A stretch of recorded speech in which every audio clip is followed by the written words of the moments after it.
हिलिंगचं duration काय असतं असे मला माझे क्लायंट्स किंवा ज्यांना हिलिंग करायचंय असे बरेच जण हा प्रश्न विचारतात. हिलिंग्सला असं काही ड्युरेशन नसतं, पण हील होणं ही खूप महत्वाची गोष्ट असते. कारण की तुम्ही रोज रोज जे काही तुमचं चाललेलं आहे त्या पॅटर्न्स मध्येच जगण्यापेक्षा तुम्हाला ट्रान्सफॉर्म आणि हील होण्याची ही संधी असते.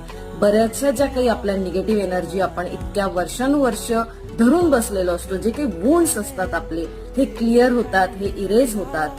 हिलिंगला 2 महिने, 2 दिवस, 20 दिवस असं काही नसतं. It's a life long process, it's a learning process. त्यामुळे तुम्हाला असं कोणी म्हणेल I am completely heal, I am completely transform, असं अजिबात नसतं.